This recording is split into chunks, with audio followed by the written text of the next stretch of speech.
Yes, yes, I can start. Thank you all for coming to this webinar. This is actually the first part of our three-part global collaboration webinar series brought to you by the global of the young professionals community of ASABE. So I am Roselle. I am a PhD student in Kansas State University, and I'm currently the YPC representative or YPC E2050 Global Engagement Representative. And this is the first time we're doing this since the YPC branch of E2050 subcommittee has been started just last year.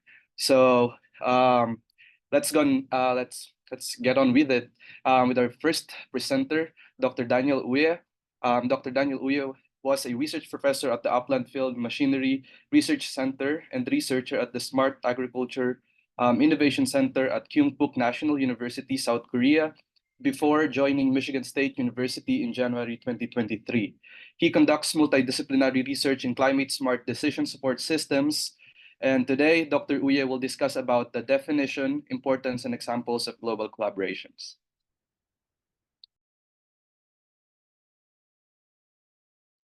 Thank you, Roselle.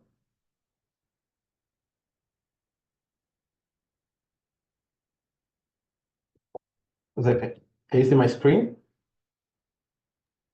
Yes, we can. Yeah. Great. Okay. Thank you very much for the invitation, Roselle. I'll be talking this morning on definition, importance, and examples of global collaborations.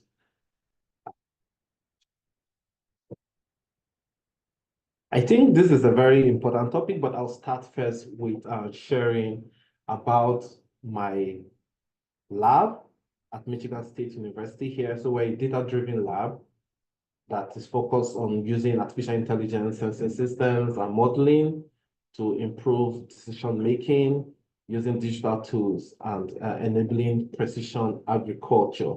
And this makes global collaboration really central to what we are doing, because you need diverse data sets to build this kind of systems. And mostly if you rely on a data set from a particular country alone, it's difficult for you to build very robust systems. Yeah, so global partnerships in a connected world. The world is so interconnected these days, and we can see that from even the most recent pandemic. So how it's just started from one place and spread all around the world. So it's really important to look into collaborations on how we can, across borders, on how we could do things together that would be beneficial to everyone. So what are the key elements when you talk about global collaboration? So there are three main points I would emphasize on. One is cross-cultural communication, and then joint decision-making and shared resources. So this could be helpful in many ways when you are referring to building collaborations around the globe.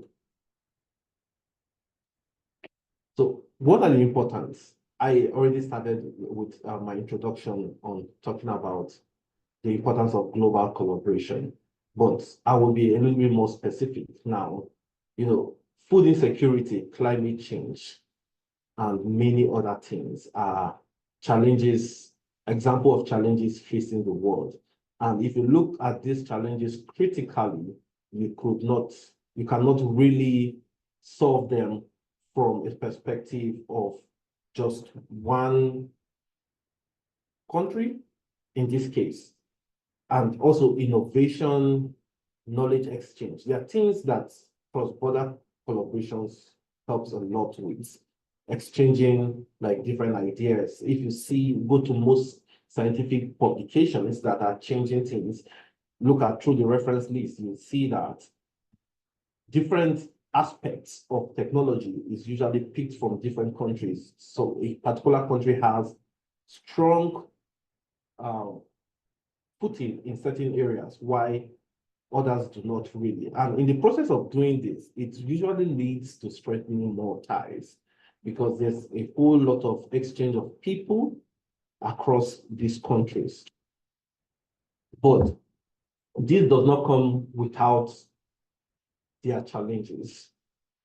And one of the major ones that I have been dealing with recently is the time zone differences. You have collaborators from different parts of the world, and when it's morning back home here in the US, it's sometimes middle of the night, and scheduling a meeting, especially now when the team is from across the world, it becomes really difficult to find the right time to do this. And then also we have other issues like language barriers, cultural differences, things that are acceptable in other places are not acceptable in others. But with all these challenges, it does not mean that global collaboration should not be something that should be explored, because all this can still be overcome. So a few examples of global collaborations. These are United Nations agencies that have really helped in fostering collaborations in food, like Food and Agriculture Organization, and then the World Health Organization that recently championed the efforts in the COVID-19 pandemic. So just looking at that, for example, let's assume that we do not have an organization like the World Health Organization during this last pandemic. It would have been really, really difficult for the world to overcome the pandemic this quickly. So I will I'll use some case studies just to bring back the message home of how global collaboration has helped in many areas. And I will start with the International Rice Research Institute, which is based out of the Philippines and are mandated to collaborate with researchers around the world to advance the sciences in rice. And one of their main products that they have been championing, which is the golden rice.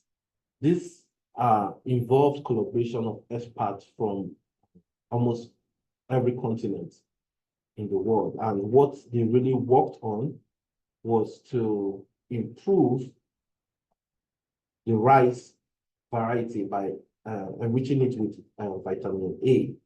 But because of some barriers, it has not really been adopted around the world. But this rice is a good example of a product from global collaboration that can lead to helping address issues of micronutrient malnutrition, and also not just micronutrient, but macronutrient malnutrition, because we know most countries around the world have rice as a staple food.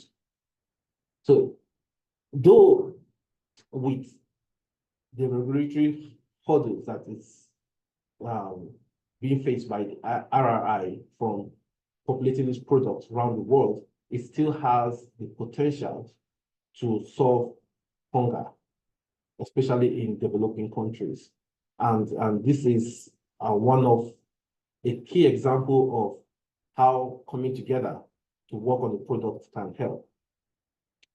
So the second case study, deviating a little bit away from agriculture, is the vaccine development, the COVID-19 vaccine development. I think in all of history, a vaccine has not been developed this quickly.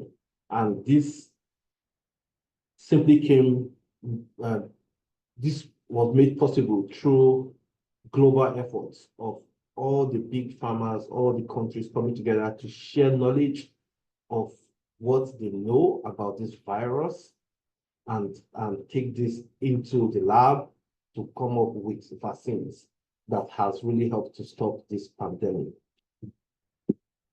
I will talk about this project, the third case study, which actually it's a project that I have ongoing right now in 16 countries. And this is a collaboration to reduce methane gas from livestock production and also improve the well-being of these growers. So I'm just showing a map where this project is located, which is across Africa, Asia, and the Oceania.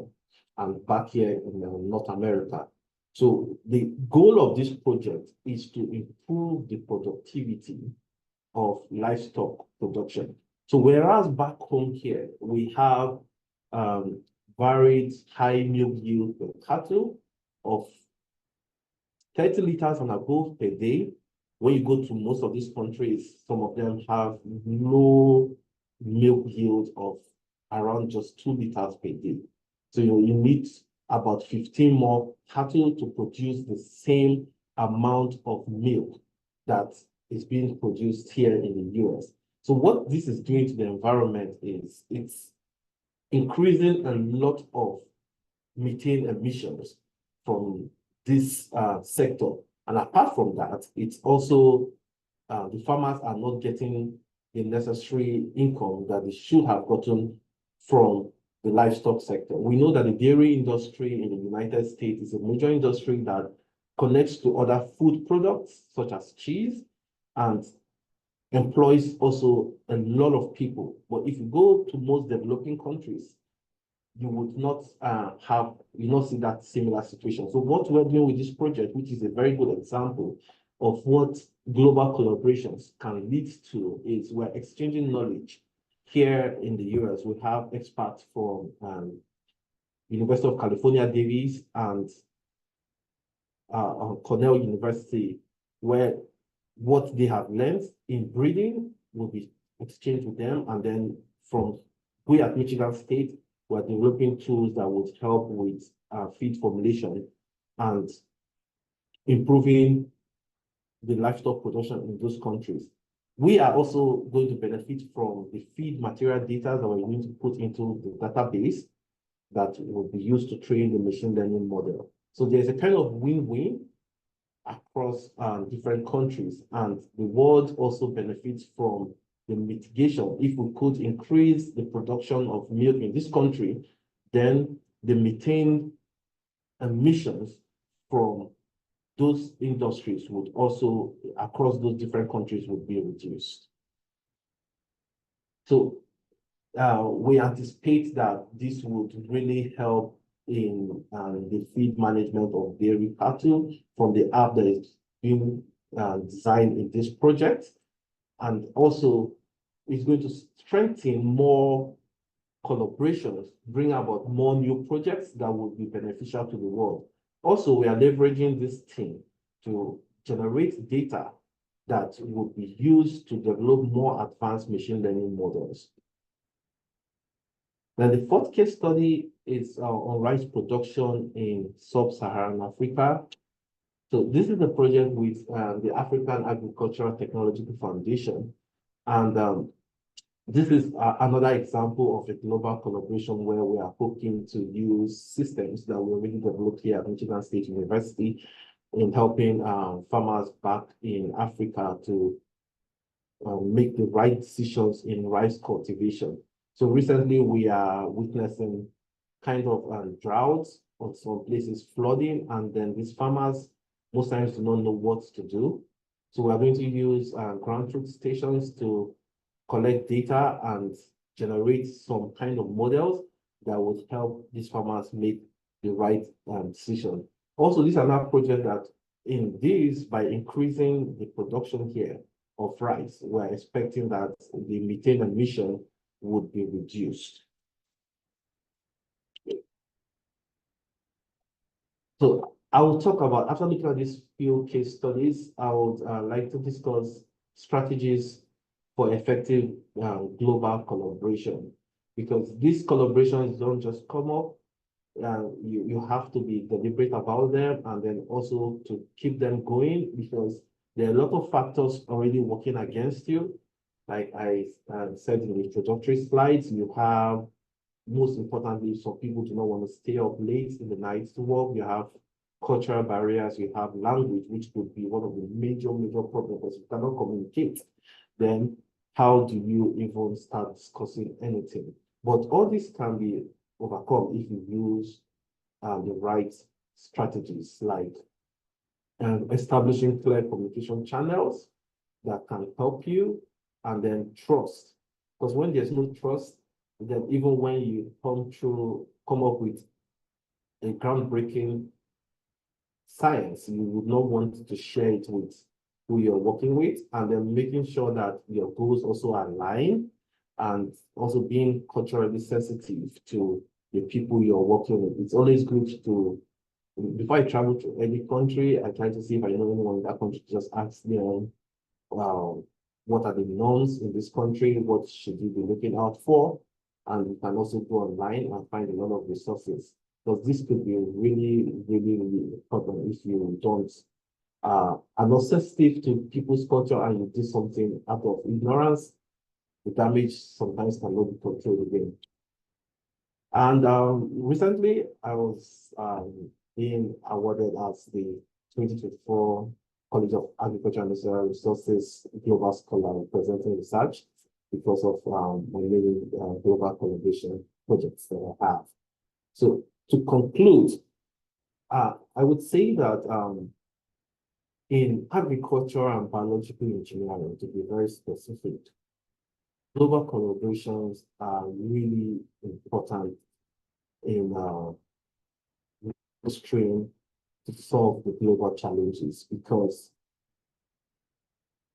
food is kind of connected across the world. We have America exporting foods to other continents, and food is being imported from other continents to America. We need to kind of work together to generate and share knowledge that will be helpful in improving food security across the world, and especially with the climate change right now, it's even posing more challenges to growing food. So when effectively managed, even though global collaborations can be challenging, I think it brings about significant benefits across borders, from food to science to climate action. So as the world becomes more connected, we have never been disconnected, even with pandemic bringing up things like Zoom and also transborder travel and trade. It's really important that we look at how the world can benefit from global collaborations in science, in agriculture, and in biological engineering. Thank you. Okay. Thank you so much, Dr. Ria, and congratulations for your new award. We will reserve all the questions after the two presenters have done their presentations. So now we are proceeding to the second presentation, which will be brought by Dr. Kasiviswanathan Mutu Kumarapan, a Maynard A. Klingbeil Endowed Department Head and Distinguished Professor in the Agricultural and Biosystems Engineering Department at South Dakota State University. He has led several research projects, approximately or more than $20 million, regionally, nationally, globally, and advised more than 50 graduate students in academic and research activities. His work focuses on food and bioprocessing and standards development, resulting in over 250 peer-reviewed publications and 350 presentations. He has revised 3 ASABE standards, served on various committees, and held leadership roles within the Food and Process Engineering Institute. Dr. Mutto Kumarapan has received numerous awards for his contributions to research and education in food and bioprocess engineering at both national and international levels. Today, he will discuss about the challenges and opportunities for global collaborations in agricultural and biological engineering, especially in the academia.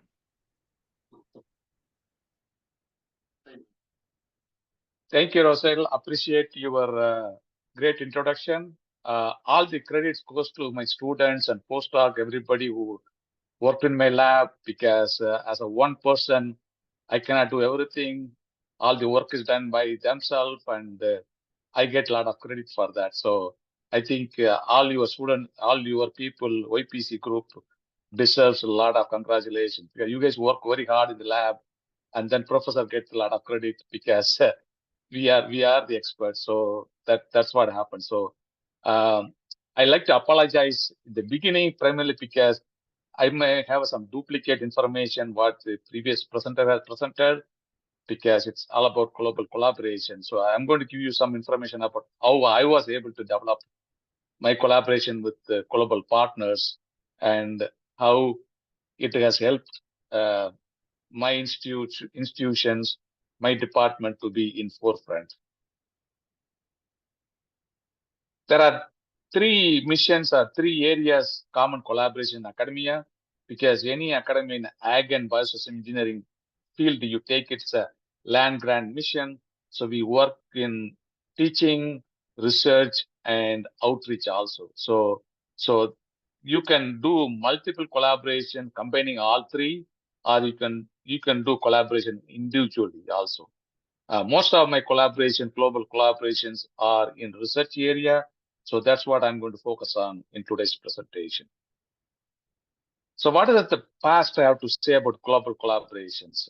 Allen's rule of thumb says 1977, co-workers should be no more than 30 minutes apart, beyond which collaboration effectiveness declines. Can we say that true anymore? I don't think so, right? Because we have a lot more opportunity with social media.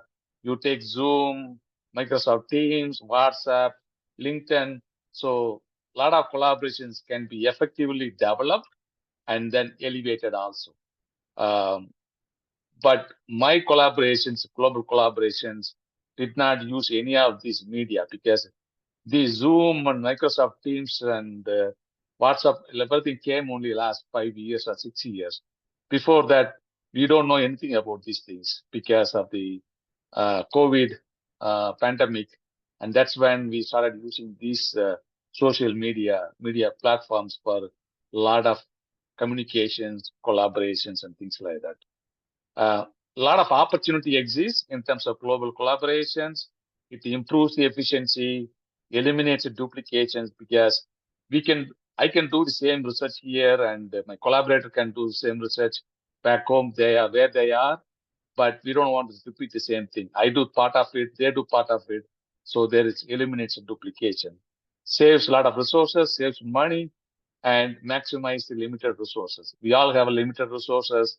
So if I work on objective 1, collaborator work on objective 2, so maximize the limited resources. And also it access the specialized knowledge and skills. I think previous speaker also spoke about sharing the knowledge. I think exchange of ideas. I think that's all about global collaboration. You have to be down to earth, take it easy, and be trustworthy, and be open-minded. If you don't have open-minded, saying, "Oh, I have my idea. My idea is only good for me. I will keep it myself. I don't want to give it to anybody. I don't want to share with anybody." Then what happens? There is no global collaborations. And also, you can access the specialized equipment software. You can enhance the curricula program quality, and also increase the potential for grants. You you do some preliminary testing, they do preliminary testing, combined together, you can be very competitive for potential grants in international space. We will be able to provide access to academic offerings to students in distant locations, increase opportunity for faculty development also. In fact, we are in the process of developing a agreement with the University of Dupperton, and we are in the process of getting 30 students into campus, 70 students online, and in precision agriculture. So those kind of opportunities will not happen if you are not open-minded and willing to collaborate with other people. My first global collaboration happened in 2007. I joined as a faculty in 1997. So it took me almost 10 years to develop these global collaborations, primarily because 1997, I was assistant professor after 4 years of postdoc in Madison, Wisconsin. So when you are a young professional, people, they do not take it, they don't see you are expert. They don't see that, okay, you have a knowledge, you have publications, but if you want to be in the international space, you have to be recognized as the expert in the field. And it took me 10 years to develop these collaborations. So I was there in the University College Dublin, Ireland, as a visiting scholar from 2006 to 2008, 3 months in 2007 and 3 months in 2008. So because of that, the only reason I got this opportunity is I was open-minded, and I started working with Colin O'Donnell, whom you see on your left side in the bottom. And he's the one I collaborated with him, and I helped him to develop a proposal, and he got funding from the Dublin government. So he invited me to help him to develop the collaborations. So I went there, I joined, and then I mentored Prijesh Tiwari and collaborated with PJ Cullen, who is on the right on the top. Prijesh Tiwari was my PhD student. So we did a lot of work in ultrasound, ozone, cold plasma. Cold plasma was a very new subject area at that time. So Kevin Keener was in Purdue University. So I know him very well through food engineering group. So I was able to connect Kevin Keener and PJ Cullen, and they became very effective collaborators. And in fact, PJ Cullen right now in University of Sydney, and he has his own company. He is one of the experts in cold plasma, in addition to Kevin Keener. So I was able to connect people, and they were able to do great things, and they are still doing great things. Another opportunity came for me as a Fulbright scholar. So I went back to my home country, India, and I served as a Fulbright scholar for 2 years, 2015 and 2016, 3 months in each year. And my work was in terms of novel food product and process development through extrusion technology. Primarily because I have been working with extrusion technology for the last 25 years. And that time, 9 years ago, I was able to get these opportunities. It was a great way of collaborating with people, and I was able to educate a lot of students through these collaborations. In addition, I was also part of the Fulbright Specialist Program. I was there in Myanmar for almost 10 weeks, and I was able to offer some lot of workshops for the faculty, staff, and students in few research labs in Myanmar.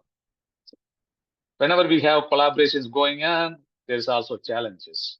There could be institutional difference in mission, vision, and values, and also differences in institutional governance systems, and also structural differences, teaching loads and compensation. And we also can have a personal bias. I may say one thing that this is how it's supposed to be. Other person may say it differently. So, and also loss of institutional identity and autonomy, right? I mean, if I keep my ideas myself, I can apply for patent and everything, and then make it a commercialization process. But that may not happen if you really want to do a global collaboration. You should be able to exchange your ideas, and for the goodness of the students and the young professionals. And that's what my goal has been all along. Increased complexity of communications will be there. Again, unanticipated costs in technology, infrastructure, and personnel, and differing tuition and fees that will have some impact on how we can collaborate globally and educate the students throughout the world. And then if you have a specific program, accreditation issues may arise also.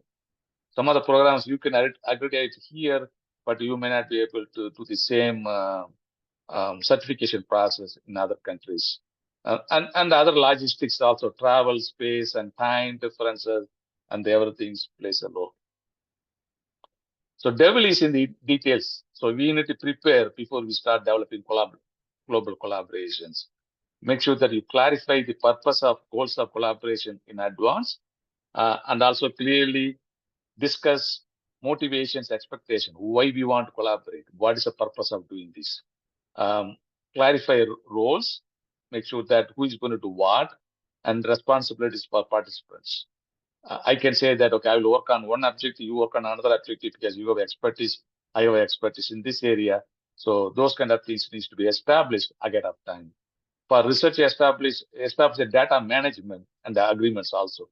Who will use the what data and where you may get patented if there's an opportunity for that. Create a communication plan and process.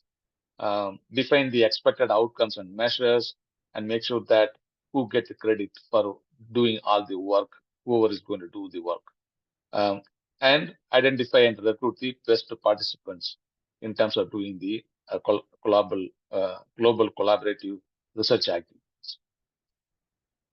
How to have a successful global collaboration? Basically, you need to make sure that you get support from the top to bottom, top administrators. I'm a department head. If my faculty comes, I should be able to help them out to develop this global collaboration. Okay, that's how I was recognized. I was able to contribute to the global collaborations. Make sure that you have realistic expectations, and also you want to make sure there are smart goals developed. It should be timely, adaptable, and we need to make sure that you need to professionally respect each other.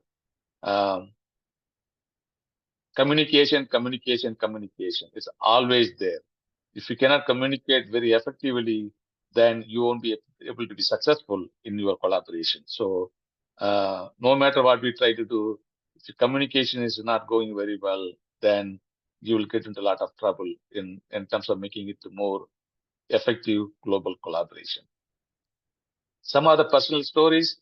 Recently, I was awarded the Macy Award, primarily because of my global collaborations, what we were able to do in the last 27 years. This is the recognition given to us from the Minnesota IFT section because of my contribution in global research collaborations, and also my contribution professionally in Institute of Food Technology, similar to ASABE. I'm also volunteer in both the ASABE and the Institute of Food Technology also, and that's how I got recognized with this recognition. The other personal story is I was invited to be the international expert for one of the Indian institution. Sushil K. Singh is one of my PhD students. After his PhD, he went back to India and he is working as assistant professor in NIT Roorkela. So he was able to get funding from the Indian government and invited me to give a workshop on the texture, rheology, typology, characteristics of food materials, recent advances. So I was able to spend 10 days with them and helped a lot of students to learn a lot of new things in this area. So what are the collaboration skills we need to develop? What you have here is it's a very straightforward, simple process. I don't have to re-emphasize a lot of things, but anyway, for the sake of the information exchange, I will go through this quickly so that we all understand what is expected of when we try to develop the global collaborations. First things first, listen. Every administrator, everybody needs to be, first of all, listen and then talk. Listen, learn, speak up, because you have some ideas, you want to share it, you need to speak up and make sure that you trustworthy, make sure that you are trustworthy to them, and make sure that you are working with them also trustworthy to you. Motivate yourself, motivate others, help each other, share credit where it dues, and communicate often. So these are some of the collaboration skills people need to have so that they'll be more effective in whatever activities, whatever collaboration they are trying to develop. Some 6 crucial collaboration skills. You need to have long-term thinking, better organization skills, again, communication, open-mindedness, and debate, because you want to make sure that you discuss things and debate and then come to consensus in terms of how you want to do it. Last but not least, adaptabilities. You need to be adaptable for the changes happening. Changes may happen during your collaborative activities. With that, thank you for the opportunity for YPC for giving me this opportunity to exchange some ideas with you, and also appreciate my university for giving me the opportunity to be a department head and help the lot of faculty and staff and students. With that, I will be happy to answer any questions the participants might have. Thank you all. Thank you so much, Dr. Mutu. That is a very detailed presentation, a very important one as well. If you have any questions for our two speakers, you can either just raise your hand or um, type it in the chat and I will read it for you. So yeah, I'll start the question. I have a few questions here. So as young professionals or early career professionals, graduate students, the biggest hurdle that we are facing right now is how do we connect with other people? How do we connect with other researchers? As Dr. Mutu said, young professionals are not seen as experts, especially when we have this idea and we want to collaborate with other researchers.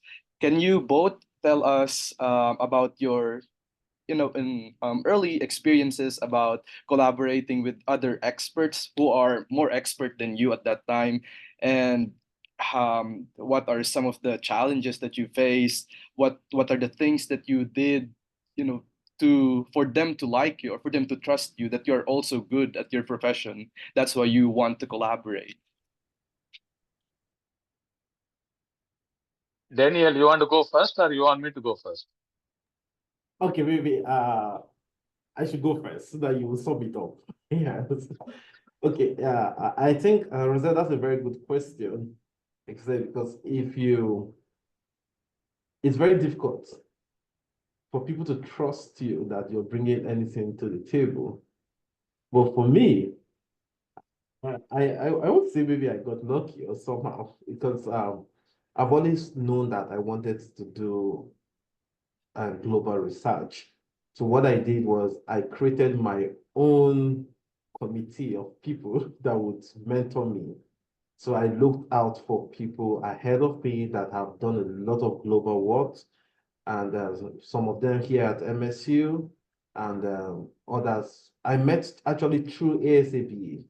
People I met through ASABE that I know that, and Dr. Sylvester in our department here, and others that were doing great international work. And I say, hey, I want to have part of my work um, to reflect on the global perspective, because I was focusing partly on climate change. And I knew that just using domestic data would not give you that wide of a view.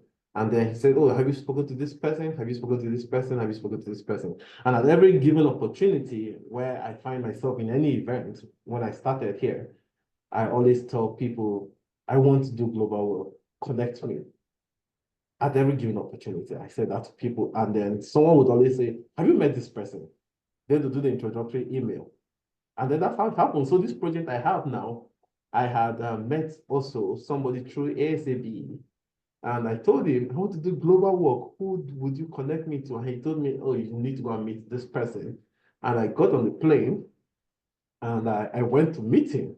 And I told him, I want to do this, I want to do this. This is what I have done. I went prepared. He was shocked. I had prepared a PPT, and he thought it was just going to be a meeting. I told him, I have something to present for you. And I presented my work to him. That opened his mind. And he was like, I have a proposal that is due by 5 p.m. today, and I can include your part in this proposal.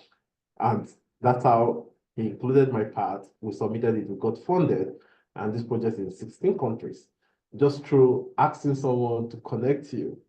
So at the early stage, I would advise you that you need to leverage your network a lot. You have to network, you have to talk to people, you have to also be bringing something to the table. It's not just only networking, networking, but you're networking to show people your work, because probably at that time your program is not that visible. So you need to create visibility for your program, but you have to have a program that you're taking to people. And then from there, you build up on that. And from that collaboration, working on the projects with other people, somebody else tell you, I have this idea, do you want to be part of it? And then it just keeps expanding. So the starting point is the most important point, which I would say two key things here is working hard at your early stage to have a product that you're taking to people, and then leveraging on your network. And YPC is a great platform. You have a whole lot of, I think, resource of people that you could reach out um, to connect you to the right people that would help to take this further. That's all for me. Great, Daniel. I think from my point of view, as a grad student, it's important that you communicate with your advisor because whatever data you collect, the ownership is lies on the university. And also you want to make sure that you have at least one paper published in your expertise and you try to build upon from that one. And also when you are attending meetings, that's a place you network with the people and make sure that you are able to connect with international collaborators who is working in your area and invite them to your presentation, maybe oral presentation or poster presentation. Connect with them ahead of time and make sure that they're going to attend the meeting and invite them to come and listen to your presentation.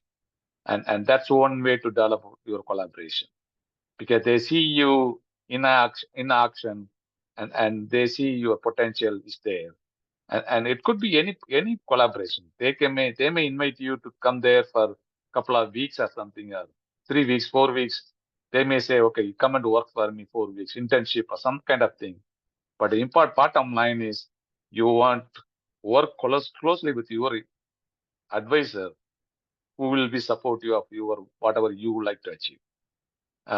I didn't have an opportunity until I became faculty, primarily because we don't have a lot of resources. I mean, if at all we have some opportunity, my professor will say, I have only this much money. If you want to drive your car, you drive yourself and come back and I'll pay registration fee. I mean, I do that now also because we want to extend our resources as much as possible, right? So from that perspective, you want to make sure that you are in forefront, you are communicating with the interested people in the international space, and you need to meet with them in person. Sometimes even through now with a lot of social media, you can get a lot of opportunity through LinkedIn, WhatsApp, things like that, because you just put your resume, CV, and they look at it, and then they may give you some opportunity for 3 months or 4 months. Things happen like that, I have invited a lot of people from overseas to here also. So opportunities are there. We just need to look for it. Thank you. I think we have a good follow-up question for that here. So what do you think are the biggest, based on your perspective, what do you think are the biggest problems that young professionals fail to do while trying to establish a collaboration with others? Or what do young professionals need to do? Or in your experience, since you've worked with graduate students before as well, what are some of the skills that are lacking with young professionals that you work with? What do they need to do? I think the main thing is first and the most important thing is patience. You have to be patient with what you are trying to achieve. Sometimes it takes few years by the time you can develop effective collaboration, global collaboration. So once you connect with the people, you need to be patient enough to really wait to things happen. But a lot of times young people don't have that patience. They tend to think that, no, man, I have a great idea. It's $1 million idea. Why not somebody can jump into this my idea so that we all can be rich, you know? Uh, this is not overnight achievement. Things doesn't happen overnight. It takes time. I think that's what my 2 cents to this UPC would be, be patient, keep your idea cohesive, and look for the opportunity where you can sell your idea. Yeah, I agree absolutely. And just to add to that, what you said earlier about your advisor, I should have focused on that a little bit because I forgot to tell you I was talking to YPC because at this point you're still a student, right?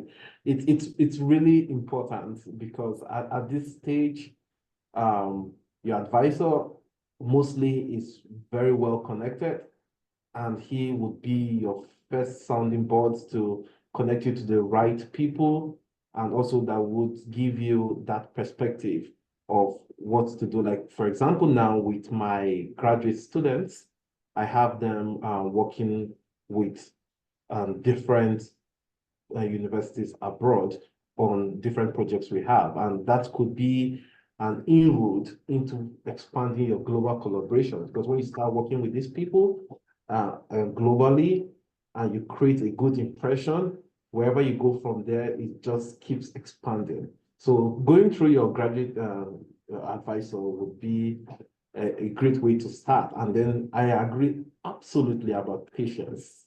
Because some of these things, they never go as quickly as you want. And if you do not have that patience, you make the wrong move, you can just destroy everything. I don't know. I think a lot of you watch Shark Tank these days, you know, Shark Tank. So if you Yeah. watch Shark Tank, if people are they are selling their ideas, if they are not patient, they will not get in any offer. Because people who has money, they want to invest, they want to make sure that people are listening to their thought process. If Right. people are not ready to listen to other people's ideas, how you will be successful, right? So Right. that's a great learning things. People to listen, people to need. If they want to be patient, they have to watch Shark Tank day after day. Then they will know how to be patient. You know, I mean, they could be $1 million company, but if they don't have a patient, they don't get nobody will invest money in their business. You know, so Right. why anybody would do that same thing? You know. Uh, Yeah, I thank you for that, and I agree with that completely. Patience is definitely one thing, because a lot of young professionals are distracted right now. Even me, I'm guilty with that. Easily distracted. yep. Yeah. So I think we have a specific question for Dr. Mutu. What role did standard development play, if there is any, in your collaboration or global collaboration activities? Basically, standard development is it's a process where you review all the data out there in the international space, and you bring all the materials together in a concise manner, and you get input from a lot of different investigators, and that's one way to develop a lot of global collaboration, because you need to communicate with all the people involved in that idea or in that um, work, and they need to be buy into that standard development, whatever you are trying to develop. So everybody need to buy into your approach in terms of how you want to develop the standards, how it will be useful for the industry, and how good it is for ASAB. And that's what I was able to get involved with the ASAB and help the ASAB, or ASAB allowed me to develop these standards. It's not that there was an opportunity for me, because when I was a grad student, I was the one who involved in all the committee meetings. And that's where I found out that people are trying to develop standards and they need some help. And as a grad student, I was trying to review literature review papers and things like that.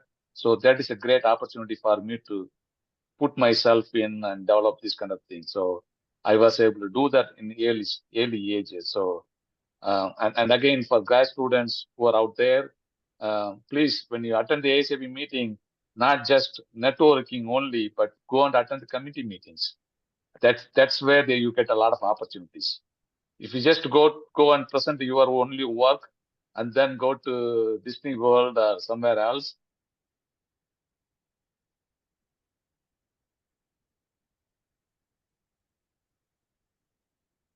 sorry, I was muted. I'm sorry. So people need to really go out to committee meeting. That's where you develop a lot of network, you know. So that's what I encourage OPC members to do if they don't do already. We have one more question, but I think you have answered this partly, or if you just want to add, like, how did ASAB help you in collaboration? And is there any specific area that you think ASAB can still improve on? with regards to collaboration or engaging young professionals? Well, as I said before, I am involved with both the ASAB and IFT, but the ASAB is small organization compared to Institute of Food Technologies. So I always believe that you will excel in small groups than big groups. You'll be one among 10,000 compared to one among 1,000 or one among 100. If you are one among 100, there is always great possibility that you will be excelling in your professional activities. So from that point of view, ASAB did a lot of great things for my recognition, for my hard work. And I got recognized through ASAB with a lot of recognition and a lot of opportunity to contribute to the profession. And the opportunities out there. It's just that you YPC or anybody, young people need to look for it and avail them, and that's very important. Because there's a lot of opportunity in the ICB. People need to get involved. Daniel? I think you've said everything, but just to add, like ASAB, I agree absolutely.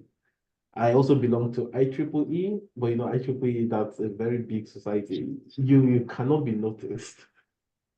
And ASAB gives you this focus group of people that can easily help you. It's easy for you to find the right contacts there.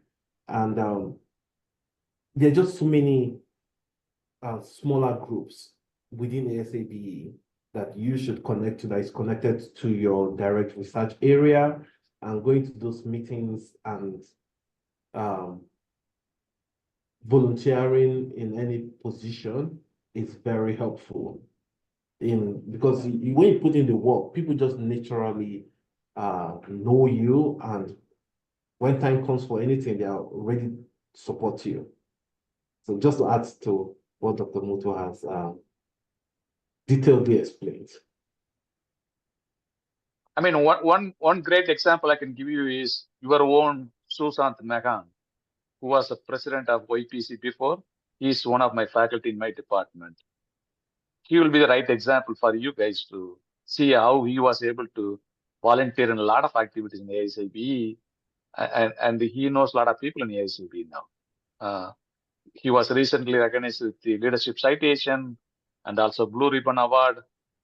Those kind of things, primarily because his volunteering work and his patience and also his help to help other people, you know. So there are great examples in your organization itself. So people need to make use of it and see things and then just follow the routes. I mean, follow the road. I mean, that's what I was doing. I did, you know. It's nothing new. It's just a matter of follow the great minds, you know.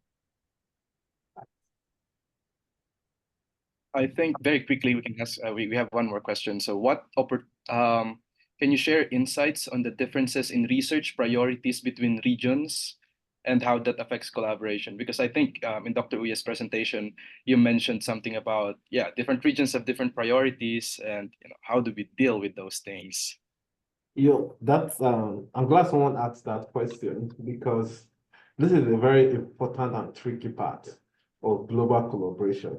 The first thing you need to remind yourself is that your faculty, for example, in Michigan State University, hired to do a particular research.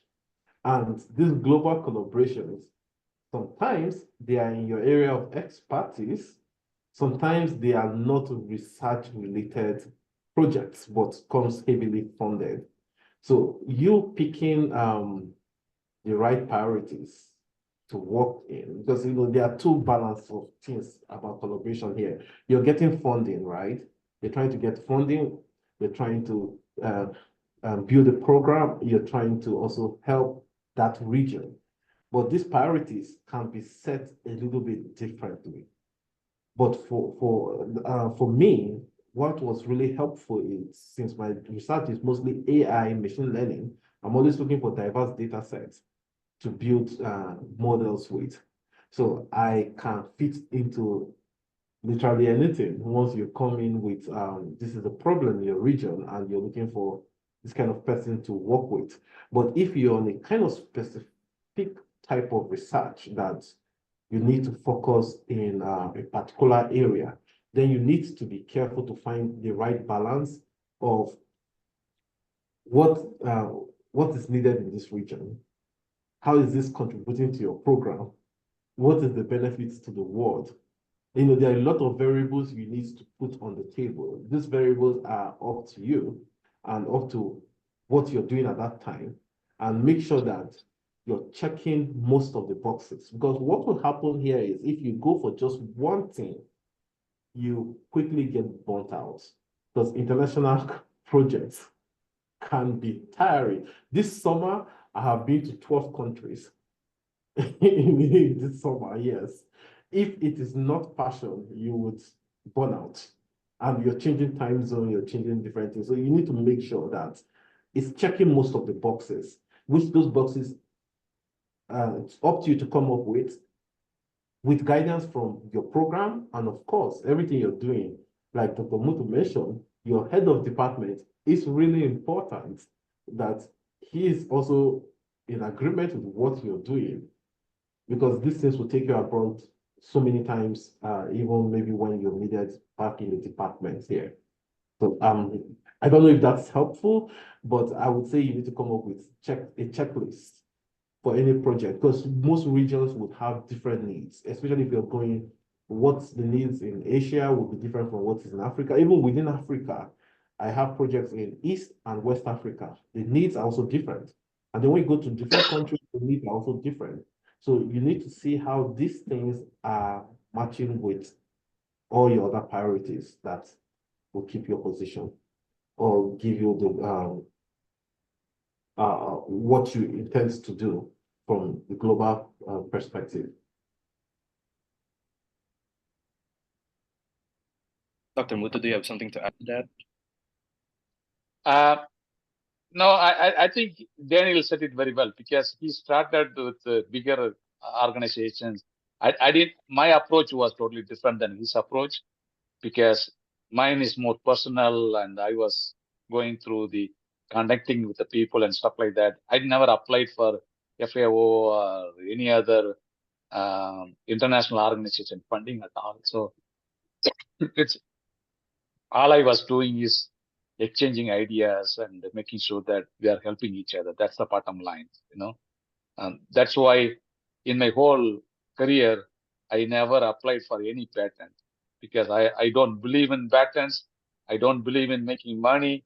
I don't believe in commercialization process. If people do that primarily because they want to protect their ideas, right? Only if you protect your idea, then you can commercially successful, and you can be very wealthy if you want to be. But that's not my goal. My goal was education. My goal was educating students and providing opportunities. So from that point of view, I took a different route, and I'm happy what I did. And so thank you for the opportunity. Thank you so much, Dr. Muto and Dr. Uye. I think this is a very enriching conversation, since you have very different experiences, but you have a lot of things that you agreed on with regards to global collaborations, about the challenges and the opportunities and your own personal experiences as well. So thank you all for attending this webinar. I will just plug in the next events that we are going to have. Are you seeing my screen right now? Yes. Yep. Okay, so next month, we have tools and technologies for global collaboration in agricultural and biological engineering workshop. So we are trying to do a workshop about what are the recent technologies, AI things that we can use for effective global collaborations. And in October, we will have a panel discussions about how to sustain a global collaborations and how to build sustainable partnerships. So thank you once again, and I hope to see you in the following webinars. Thank you. Bye-bye. Yeah.